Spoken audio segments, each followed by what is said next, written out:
কোন নবীর ক্ষেত্রে আল্লাহ পাক রব্বুল আলামিন আজিম শব্দ ব্যবহার করেননি, কিন্তু আল্লাহর হাবিব জনাবে মুহাম্মদুর রাসূলুল্লাহ সাল্লাল্লাহু আলাইহি ওয়াসাল্লামের শানে আল্লাহ পাক রব্বুল আলামিন বলেছেন, ওয়া ইন্নাকা লাআলা খুলুকিন আযীম। আমার রাসূল হলো পুত পবিত্র চরিত্রের অধিকারী। কোন নবীর ক্ষেত্রে আল্লাহ পাক রব্বুল আলামিন আজিম শব্দ ব্যবহার করেননি। আল্লাহ পাক রব্বুল আলামিন নিজের নামে আজিম শব্দ দিয়েছেন, আর একমাত্র তার হাবিবের শানে, হাবিবের চরিত্র বোঝাতে গিয়ে আল্লাহ পাক রব্বুল আলামিন ওয়া ইন্নাকা লাআলা খুলুকিন আযীম ব্যবহার করেছেন। সব থেকে উত্তম চরিত্রের অধিকারী হলো আমার আপনার নবী, বিশ্ব নবী, বিশ্ব নেতা জনাবে মুহাম্মদুর রাসূলুল্লাহ সাল্লাল্লাহু আলাইহি ওয়াসাল্লাম। আল্লাহ পাক রব্বুল আলামিন বলেন, ওয়াজআলনাহুম আইম্মাতান ইয়াহদুনা বিআমরিনা ওয়া আওহাইনা ইলাইহিম ফিআলাল খায়রাত ইলা আখিরি আয়াত। সূরাতুল আম্বিয়া 17 নম্বর পারা, 7 নম্বর পৃষ্ঠা, 1 নম্বর লাইন, 4 নম্বর রুকুর, 73 নম্বর আয়াত। এটা সূরাতুল আম্বিয়া 73 নম্বর আয়াত। একটু জোরে আওয়াজ দিয়ে বলবেন কয় নম্বর আয়াত? সূরাতুল আম্বিয়া 73 নম্বর আয়াত। আল্লাহ পাক রব্বুল আলামিন বলেন, পৃথিবীতে আমি আল্লাহ পাক রব্বুল আলামিন যত নবী এবং রাসূল পাঠিয়েছি, সব নবী এবং রাসূলকে আমি নেতা করে পাঠিয়েছি। জোরে বলেন সুবহানাল্লাহ। তাহলে নবীরা ছিলেন কি? সকলে মিলে আওয়াজ দিয়ে বলেন, নবীরা ছিলেন কি? হযরত আদম আলাইহিস সালাম থেকে নিয়ে মুহাম্মদুর রাসূলুল্লাহ সাল্লাল্লাহু আলাইহি ওয়াসাল্লাম পর্যন্ত প্রায় লক্ষাধিক পয়গম্বর আল্লাহ পাক রব্বুল আলামিন ধরাতে পাঠিয়েছিলেন। সমস্ত পয়গম্বরেরা ছিলেন কি? আরো জোরে বলেন, সমস্ত পয়গম্বরেরা ছিলেন কি? ঘোষণাকার। আরো জোরে আওয়াজ দিয়ে বলেন, ঘোষণাকার আল্লাহ পাক রব্বুল আলামিনের জন্য তার হাবিবকে আল্লাহ পাক রব্বুল আলামিন নেতা বলে ডাক দিয়েছেন। আল্লাহ পাক রব্বুল আলামিন বলেন, ইয়াসিন ওয়াল কুরআনিল হাকীম ইন্নাকা লামিনাল মুরসালিন। ইয়াসিন শব্দের ব্যাখ্যায় রাইসুল মুফাসসিরিন আব্দুল্লাহ ইবনে আব্বাস রাদিয়াল্লাহু তাআলা আনহু এবং আব্দুল্লাহ ইবনে মাসউদ রাদিয়াল্লাহু তাআলা আনহু তাফসিরে কাবীরের ব্যাখ্যার ভেতরে তারা লিখেছেন, ইয়াসিন শব্দের 5টা ব্যাখ্যা নিয়ে এসেছেন। গত জুমাতে আলোচনা করেছিলাম, নিশ্চয় আপনাদের মনে আছে। কথা বলেন, কথা ঠিক কিনা? কয়টি ব্যাখ্যা নিয়ে এসেছেন? আরো জোরে বলেন, কয়টি ব্যাখ্যা? 5টি ব্যাখ্যা নিয়ে এসেছে ইয়াসিন শব্দের। ইয়াসিন শব্দের তাফসিরে কাবীরের ভেতরে রাইসুল মুফাসসিরিন আব্দুল্লাহ ইবনে মাসউদ রাদিয়াল্লাহু তাআলা আনহু এবং আব্দুল্লাহ ইবনে আব্বাস রাদিয়াল্লাহু তাআলা আনহু সম্পর্কে আল্লাহর নবীর চাচা, সম্পর্কে আল্লাহর নবীর কি? আরো জোরে বলেন, আব্দুল্লাহ ইবনে আব্বাস রাদিয়াল্লাহু তাআলা আনহু আল্লাহর নবীর চাচা। তিনি ব্যাখ্যায় নিয়ে এসেছেন, 1 নম্বরে ইয়া হলো হরফে নিদা। আল্লাহ পাক রব্বুল আলামিন কোন নির্দিষ্ট বস্তুকে ডাক দেওয়ার জন্য, নির্দিষ্ট বিষয়কে ডাক দেওয়ার জন্য ইয়া শব্দ ব্যবহার করেছেন। ইয়া মানে হলো হে। একটু জোরে আওয়াজ দিয়ে বলেন, ইয়া মানে কি? আরো জোরে আওয়াজ দিয়ে বলেন, ইয়া মানে কি? এখন ইয়া হলো হরফে নিদা। আল্লাহ পাক রব্বুল আলামিন তার হাবিবের শানে এই কথা ব্যবহার করেছেন। সিন শব্দের 5টি ব্যাখ্যা এসেছে। 1 নম্বরে সিন মানে হলো সাইয়্যিদুল আলামিন। একটু জোরে মুখস্থ করে বলবেন, সিন মানে কি? আরো জোরে বলেন। ব্যাখ্যার দিকে আমি পরে যাচ্ছি, আগে আপনারা মুখস্থ করেন। 1 নম্বরে সিন মানে সাইয়্যিদুল আলামিন। একটু সকলে মিলে বুঝে থাকলে বলবেন, সিন মানে কি? আরো জোরে বলেন, সকলে মিলে আওয়াজ দিয়ে বলেন, সিন মানে হলো সাইয়্যিদুল আলামিন। 2 নম্বরে সিন শব্দের ব্যাখ্যা এসেছে, সিন মানে হলো সাইয়্যিদুল বাশার। সিন মানে কি? আরো জোরে বলেন, সিন মানে কি? 3 নম্বরে সিন মানে হলো সাইয়্যিদুল মুরসালিন। 3 নম্বরে কি? সিন মানে হলো সাইয়্যিদুল মুরসালিন। 4 নম্বরে সিন শব্দের অর্থ এসেছে, সিন মানে হলো সাইয়্যিদুল আম্বিয়া। সিন মানে কি? আরো জোরে বলেন, সিন মানে কি? 5 নম্বরে যে অর্থ এসেছে, সিন মানে হলো সাইয়্যিদুল কাউনাইন। এখন আসেন আমরা ব্যাখ্যার দিকে যাই। 1 নম্বরে আমরা শব্দের অর্থ করেছিলাম সিন মানে সাইয়্যিদুল আলামিন। আলম এক বচন, আলামিন বহু বচন। আলম কয় বচন? আরো জোরে বলেন। আলম হলো এক বচন, আলামিন শেষে 3 আলিফ টান আছে। আলামিন, আল্লাহ পাক রব্বুল আলামিন এখানে বহু বচন ব্যবহার করেছেন। জোরে বলেন সুবহানাল্লাহ। আল্লাহ পাক রব্বুল আলামিন বলেন, আমি যত জগৎ বানিয়েছি, আপনি যেখানেই যান না কেন সব জায়গাতে আল্লাহর হাবিবকে নেতা আপনাকে মানাই লাগবে। জোরে বলেন সুবহানাল্লাহ। কেউ যদি বলে আমি মানুষ, আমি মানুষ পদবাচ্যে বিবেচিত, আমি মানুষ, তাহলে ইয়াসিন অনুযায়ী আল্লাহর হাবিবকে আপনাকে নেতা হিসাবে গ্রহণ করে নিতে হবে। কথা বলেন, কথা ঠিক কিনা? আর কেউ যদি মনে করে যে আমি মানুষ না, আমি জানোয়ার, তাহলে আল্লাহর হাবিবকে নেতা মানার দরকার নাই। আরো জোরে বলেন। কিন্তু আপনি যদি মনে করে থাকেন যে আমি মানুষ, আল্লাহ পাক রব্বুল আলামিন আমাকে মানুষ করে ধরাতে পাঠিয়েছে, ইয়াসিন অনুযায়ী আল্লাহর হাবিবকে আপনার নেতা মানতেই হবে। যেই জগতে আপনি যান না কেন, প্রত্যেকটা জগতের জন্য আল্লাহর হাবিব হলো লাকাদ কানা লাকুম ফি রাসূলিল্লাহি উসওয়াতুন হাসানা। প্রত্যেকটা জগতের জন্য আল্লাহর হাবিব হলো আপনার আদর্শ, আপনার নেতা। জোরে বলেন সুবহানাল্লাহ। এখন বলেন তো দেখি, সম্মানিত প্রিয় হাজিরিন, সেই নবীজির আদর্শ গ্রহণ করে নেওয়ার দরকার আছে না নাই? আরো জোরে বলেন, সে রাসূলের আদর্শ গ্রহণ করে নেওয়ার দরকার আছে না নাই? সে নবীর আদর্শ গ্রহণ করতে গেলে অনেক সময় হামলা মামলার শিকার হতে হবে, অনেক সময় জেলখানাতে যেতে হবে, অনেক সময় ফাঁসির মঞ্চে উঠতে হবে। কিন্তু আল্লাহর নবীর আদর্শ যারা গ্রহণ করবে, তারা ফাঁসির মঞ্চকে ভয় না পেয়ে সমতলে আল্লাহর হাবিবের জন্য তারা তাদের জীবনকে বিলিয়ে দেবে। কথা বলেন, কথা ঠিক কিনা? সম্মানিত প্রিয় হাজিরিন, তাহলে আমাদের নেতা হলো বিশ্ব নবী জনাবে মুহাম্মদুর রাসূলুল্লাহ সাল্লাল্লাহু আলাইহি ওয়াসাল্লাম। কারণ আল্লাহ পাক রব্বুল আলামিন ঘোষণা করেছেন আলহামদুলিল্লাহি রাব্বিল আলামিন। আলহামদুলিল্লাহি রাব্বিল আলামিন। সমস্ত প্রশংসা সেই মহান রবের, যিনি নিখিল জাহানের রব। যত জগৎ আল্লাহ পাক রব্বুল আলামিন বানিয়েছেন, সমস্ত জগতের রব কে? আরো জোরে আওয়াজ দিয়ে বলতে হবে, আমাদের রব কে? আমাদের রব আল্লাহ। সেই আল্লাহ ঘোষণা দিয়েছেন, সিন অনুযায়ী আল্লাহ পাক রব্বুল আলামিন ঘোষণা দিয়েছেন, আমার রাসূল হলো তোমাদের নেতা। আমার রাসূল কে? নেতা। আরো জোরে বলেন, আমার রাসূল কে? নেতা। সম্মানিত প্রিয় হাজিরিন, 2 নম্বরে আল্লাহ পাক রব্বুল আলামিন ঘোষণা দিয়েছেন, ইয়াসিন মানে হলো সাইয়্যিদুল বাশার। বাশার শব্দের অর্থ হলো মানুষ। হযরত আদম আলাইহিস সালাম থেকে নিয়ে কিয়ামত পর্যন্ত যত মানুষ আসবে, সমস্ত মানুষের ভেতরে সব থেকে বড় নেতা হলো আমার আপনার নবী, বিশ্ব নবী জনাবে মুহাম্মদুর রাসূলুল্লাহ। জোরে বলুন সাল্লাল্লাহু আলাইহি ওয়াসাল্লাম। এখন যদি আল্লাহর হাবিবকে নেতা না মেনে আপনি পৃথিবীর ময়দানে অন্য কাউকে যদি আপনার নেতা হিসেবে গ্রহণ করে নেন, আপনি যদি আল্লাহর হাবিবকে নেতা না মেনে লেনিন কালমাসের থিওরি যদি আপনি অনুসরণ করেন, আল্লাহ পাক রব্বুল আলামিন বলেন কাল কিয়ামতের দিন লেনিন কালমার্স মাও সেতুন পৃথিবীর ময়দানে যত মানুষ আসুক না কেন, কাল কিয়ামতের দিন কেউ সুপারিশ করার সাহস পাবে না। একমাত্র আমার হাবিব তোমাদের জন্য সুপারিশ করবে। যারা আমার হাবিবকে নেতা হিসেবে যারা গ্রহণ করে নেবে, আমার হাবিব তাদের জন্য জান্নাতের ব্যবস্থা করে দেবে। জোরে বলেন সুবহানাল্লাহ। এখন বলেন তো দেখি, আমরা জান্নাতে যেতে চাই না কারা? একটু হাত তোলেন। সবাই জান্নাতে যেতে চায়, কিন্তু আমাদের দেশে একদল মানুষ আছে আল্লাহর হাবিবকে নেতা হিসেবে মানতে চায় না। আছে না নাই বলেন? আছে না নাই বলেন?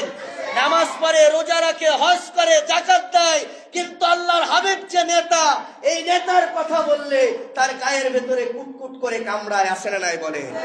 আছে। সম্মানিত প্রিয় হাজির, রাগ করা যাবে না। আপনি রাজনৈতিক ভাবে যে কোনো দল করেন না কেন, যে কোনো দল আপনি করেন না কেন, কিন্তু সর্বপ্রথম সকলের ঊর্ধ্বে রাখতে হবে আল্লাহর হাবিব জনাবে মুহাম্মদুর রাসূলুল্লাহ সাল্লাল্লাহু আলাইহি ওয়াসাল্লামকে। কারণ আল্লাহ পাক রব্বুল আলামিন ঘোষণা দিয়েছেন, বান্দা তুমি যদি মানুষ পদবাচ্যে বিবেচিত নিজেকে যদি দাবি করতে চাও তাহলে ইয়াসিন অনুযায়ী আমার রাসূলকে তোমার নেতা হিসেবে গ্রহণ করতে হবে। তৃতীয় নম্বরে আল্লাহ পাক রব্বুল আলামিন সিন শব্দের যে ব্যাখ্যা নিয়ে এসেছেন, আল্লাহ পাক রব্বুল আলামিন বলেন সিন মানে হলো সাইয়্যিদুল মুরসালিন। একটু জোরে আওয়াজ দিয়ে বলেন সিন মানে কি? সিন মানে হলো সাইয়্যিদুল মুরসালিন, শুধুমাত্র সাধারণ মানুষের নেতা না।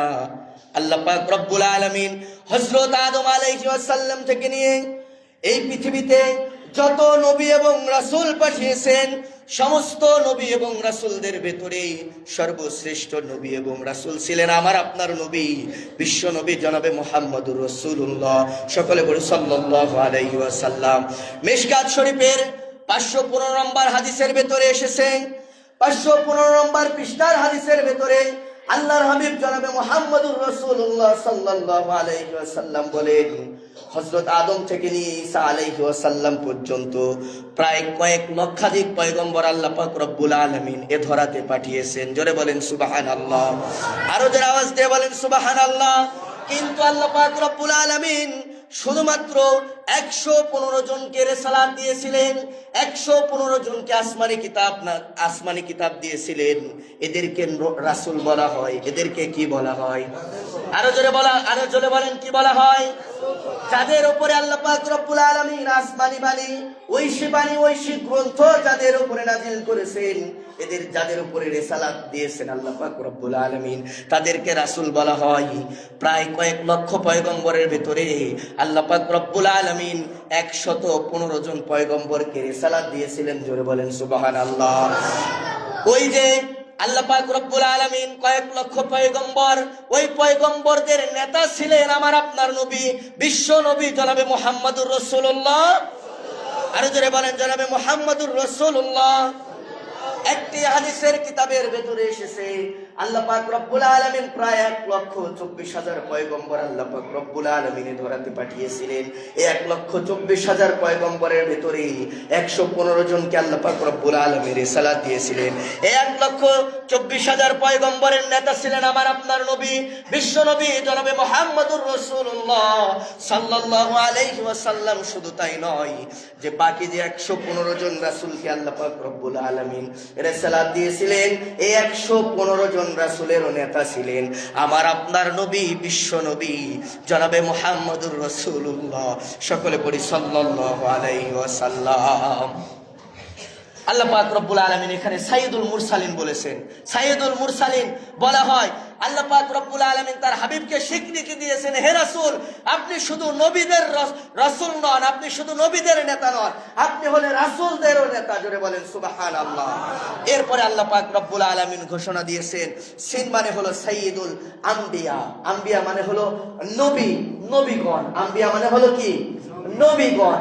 যত নবী আল্লাহ পাক রব্বুল আলামিন পাঠিয়েছেন সমস্ত নবীদের নেতা ছিলেন আমার আপনার নবী, বিশ্ব নবী জনাবে মুহাম্মদুর রাসূলুল্লাহ। যার পরিপ্রেক্ষিতে আমরা ইসলামের ইতিহাস পড়লে আমরা দেখতে পাই আল্লাহর হাবিব জনাবে মুহাম্মদুর রাসূলুল্লাহ সাল্লাল্লাহু আলাইহি ওয়াসাল্লাম তিনি যখন মেরাজে গেলেন, মেরাজে যাবার পরে তিনি যেখানে ইমামতি করেছিলেন সেই জায়গাটির নাম হলো সিদরাতুল মুনতাহা। কোথায় ইমামতি করেছিলেন? সিদরাতুল মুনতাহা। ওই জায়গাতে সমস্ত নবী এবং রাসূলেরা উপস্থিত ছিলেন। সেই জায়গাতে আল্লাহর হাবিবকে আল্লাহ পাক রব্বুল আলামিন ইমামতির দায়িত্ব দিয়েছিলেন। জোরে বলেন সুবহানাল্লাহ। একটু জোরে আওয়াজ দিয়ে বলবেন না সুবহানাল্লাহ। সেই নেতার উম্মত হতে পেরে আমরা খুশি না বেজার? আরো জোরে বলেন আমরা খুশি না বেজার? যদি আমরা খুশি থেকে থাকি তাহলে একটু জোরে আওয়াজ দিয়ে বলেন সেই নেতার আদর্শ আমাদের গ্রহণ করে নেওয়ার দরকার আছে না নাই? পারিবারিক জীবনে সেই নেতার আদর্শ গ্রহণ করে নেওয়ার দরকার আছে না নাই? সামাজিক জীবনে সেই নেতার আদর্শ গ্রহণ করে নেওয়ার দরকার আছে না নাই?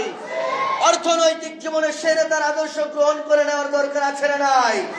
রাজনৈতিক জীবনে সেই নেতার আদর্শ গ্রহণ করে নেওয়ার দরকার আছে না নাই?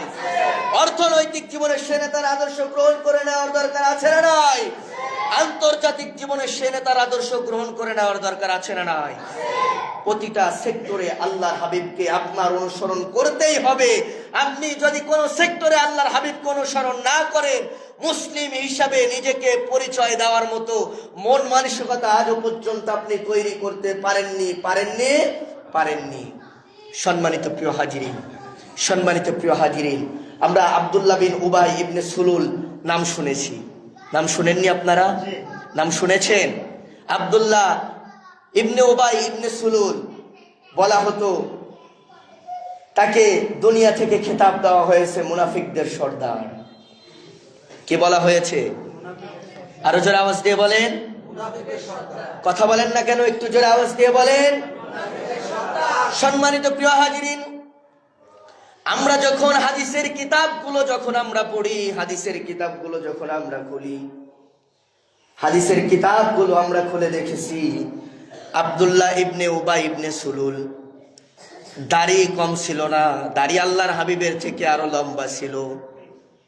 শুধু তাই নয়, আল্লাহর হাবিব জনাবে মুহাম্মদুর রাসূলুল্লাহ সাল্লাল্লাহু আলাইহি ওয়াসাল্লামের থেকে তিনি আরো বেশি লম্বা জুব্বা ব্যবহার করতেন। হাদিসের কিতাবগুলো খুলে আমরা যা পেয়েছি, প্রতিটা জীবনের প্রতিটি ক্ষেত্রে আল্লাহর হাবিবকে তিনি অনুসরণ করতেন। কিন্তু শুধুমাত্র আল্লাহর হাবিব যে রাজনৈতিক জীবনের নেতা, এইটা আব্দুল্লাহ ইবনে সুলুল মেনে নিতে পারেননি। তিনি মনে মনে সাপোর্ট করতেন আবু জেহেলকে। একটু জোরে আওয়াজ দিয়ে বলেন কাকে? আরো জোরে আওয়াজ দিয়ে বলেন কাকে? জীবনে এক ওয়াক্ত নামাজ তিনি কাজা করেননি। আমার আপনার খবর কি? আল্লাহর হাবিবের তাও যেমন তেমন ইমামের পেছনে নামাজ পড়েননি। আমাদের তো অনেক গুনাহ হয়ে যায়, কথা বলেন, কথা ঠিক কিনা? আমি ইমাম হয়েছি তো কি হয়েছে, আমাদেরও গুনাহ হয়, কথা বলেন, কথা ঠিক কিনা? সম্মানিত প্রিয় হাজিরিন, যেমন তেমন ইমামের পেছনে তিনি নামাজ পড়তেন না। নামাজ পড়তেন মসজিদে নববীতে আল্লাহর হাবিব জনাবে মুহাম্মদুর রাসূলুল্লাহ সাল্লাল্লাহু আলাইহি ওয়াসাল্লামের পিছনে। দাড়ি ছিল লম্বা, জুব্বা ছিল অনেক বড়, মাথায় সব সময় পাগড়ি থাকতো। নামাজের শুরুতে ওযু করার পূর্বে মিসওয়াক করতেন। কিন্তু তিনি যখন মারা গেলেন, দুনিয়া থেকে মুনাফিকের সর্দার হিসেবে আল্লাহ পাক রব্বুল আলামিন তাকে বিদায় করে নিয়ে গেলেন। আমরা হাদিসের কিতাবগুলো খুলে পেয়েছি, কোনো দোষ ছিল না আব্দুল্লাহ ইবনে সুলুলের। শুধুমাত্র একটি মাত্র দোষ ছিল, আল্লাহর হাবিবকে তিনি রাজনৈতিক জীবনের নেতা হিসেবে গ্রহণ করতে পারে নাই।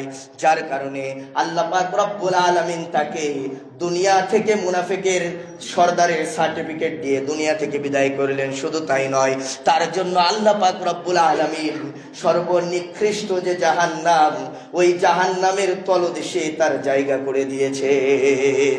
একটি মাত্র কারণ, আল্লাহর হাবিবকে নেতা হিসেবে গ্রহণ করতে, আরো জোরে বলেন, আল্লাহর হাবিবকে নেতা হিসেবে গ্রহণ করতে। আল্লাহর হাবিবকে নেতা হিসেবে গ্রহণ না করার কারণে তার নামাজ, তার রোজা, তার দাড়ি, তার টুপি, তার পাগড়ি, তার জুব্বা সব কোথায় গেছে? আরো জোরে বলেন, সব কোথায় গেছে? নামাজ রোজা সব জাহান্নামে চলে গেছে। শুধুমাত্র একটি মাত্র কারণে, আদর্শ ঠিক না হওয়ার কারণে, কথা বলেন, কথা ঠিক কিনা? আর আমরা বড় বড় বুক ফুলিয়ে বলি আমরা সবাই অমুক সেনা, ভয় করি না বুলেট বোমা। আছে না নাই? বলেন, আরো জোরে বলেন, আছে না নাই? আল্লাহর হাবিবের সৈনিক বাদ দিয়ে পৃথিবীর ময়দানে কোন মানুষের সৈনিক দাবি করা মুসলমানদের জন্য জায়েজ নাই এবং জায়েজ নাই। সোজা কথা, কোন হুজুরের ফতোয়াও লাগবে না। ফতোয়া কার? আল্লাহ। আরো জোরে বলেন, ফতোয়া কার? সেই আল্লাহর ঘোষণা মেনে নেওয়ার মন মানসিকতা আমাদের আছে না নাই? আরো জোরে বলেন, আছে না নাই? দুনিয়াও যদি আমাদের বিপক্ষে যায়, আমার কোরআন যদি ঠিক থাকে, আমার রাসূল যদি ঠিক থাকে, আমার আল্লাহ যদি ঠিক থাকে, দুনিয়া যদি আমার বিপক্ষেও চলে যায়, মেনে নিতে রাজি আছি না নাই? মেনে নিতে রাজি আছি না নাই? আছি। কারণ আল্লাহর কোরআন, আমাদের রব, আমাদের নেতাকে আমরা ছাড়তে পারবো? কারণ দুনিয়ার জীবনটা আমাদের জন্য ক্ষণস্থায়ী, আখেরাত হলো চিরস্থায়ী। ওই আখেরাতে আমরা বাঁচতে চাই, আর বাঁচতে হলে আল্লাহর হাবিবকে নেতা হিসেবে গ্রহণ করে নিতেই হবে। আসুন দল মত ভুলে গিয়ে যে দল করেন না কেন দলকে পিছনে ফেলে রেখে, কারণ আমি আপনি যখন মারা যাব কোনো দল আমার সাথে যাবে না, কোনো দল আমার সাথে যাবে না। বরঞ্চ দুনিয়ার জীবনে যে সমস্ত মানুষেরা মানুষের কথায় উদ্বুদ্ধ হয়ে মানুষের উপরে জুলুম করেন, বিভিন্ন ধরনের নেতাদের কথায় উদ্বুদ্ধ হয়ে মানুষের উপরে জুলুম করেন, কাল কিয়ামতের দিন আপনি বলতে বাধ্য হবেন, আপনার জন্য যখন জাহান্নাম অবধারিত করা হবে আপনি মহান রবকে ডাক দিয়ে বলবেন, ওয়াকালাল্লাযীনা কাফারু রাব্বানা আরিনাল্লাযাইনি আদাল্লানা মিনাল জিন্নি ওয়াল ইনসি নাজআলহুমা তাহতা আকদামিনা লিয়াকুনা মিনাল আসফালিন। দুনিয়ার জীবনে ওই সমস্ত নেতারা যাদেরকে আমি আপনি অনুসরণ করে চলেছি, যাদের কারণে আমরা পথভ্রষ্ট হয়েছি, কাল কিয়ামতের দিন যখন আমাদের জন্য জাহান্নাম অবধারিত করা হবে আমরা আমাদের রবকে ডাক দিয়ে বলবো, ওয়াকালাল্লাযীনা কাফারু রাব্বানা আরিনাল্লাযাইনি আদাল্লানা মিনাল জিন্নি ওয়াল ইনসি নাজআলহুমা। আল্লাহ তাআলা মানুষ এবং জিন জাতি আল্লাহ পাক রব্বুল আলামিনকে ডাক দিয়ে বলবেন, আয় রব, ওই সমস্ত নেতাদেরকে আমাদের দেখিয়ে দাও যারা দুনিয়ার জীবনে আমাদেরকে পথভ্রষ্ট করেছে, দুনিয়ার জীবনে যারা আমাদেরকে আল্লাহর পথ থেকে বিমুখ করে রেখেছে, তাদেরকে আজকে দেখিয়ে দাও, তাদের বুকের উপরে আমরা লাঠি দিয়ে জাহান্নামে যেতে চাই। বলেন তো দেখি, সেদিন কি বুঝে কোনো লাভ হবে? সেদিন কি বুঝে কোনো লাভ হবে? কোনো লাভ হবে না। যা বোঝার দুনিয়াতে বুঝতে হবে। আল্লাহ পাক রব্বুল আলামিন আমাদেরকে বোঝার তৌফিক দান করেন, সকলে বলেন আমিন। আমার কথার ভেতরে কেউ রাজনৈতিক কোনো গন্ধ খুঁজতে আসবেন না, কারণ কথা বলেছি কোরআনের আয়াত দিয়ে, রেফারেন্স দিয়ে, কোট করে। কথা বলেন, কথা ঠিক কিনা? বিশ্বাস না হলে এই আয়াতগুলো বাড়িতে গিয়ে আপনি বাংলা যে অর্থ সহ কোরআন পাওয়া যায় মিলিয়ে নেবেন।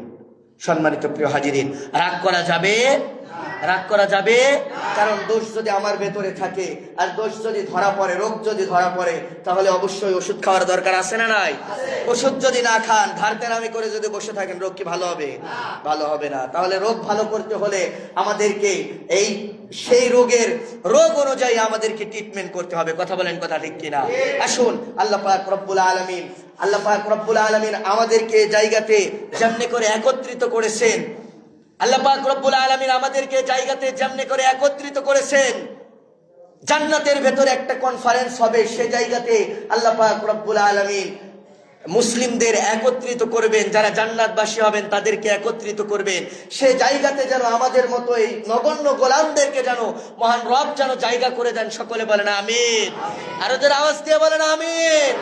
আল্লাহ পাক রব্বুল আলামিন যে কথাগুলো আমার মতো এই গুনাহগারের মুখ দিয়ে যে কথাগুলো আল্লাহ পাক রব্বুল আলামিন বলার তৌফিক দান করেছিলেন, আমাদের সবাইকে দলমত ভুলে গিয়ে আমাকে, আপনাকে, আমাদের সবাইকে যেন আমল করার তৌফিক দান করেন। সকলে বলেন আমিন।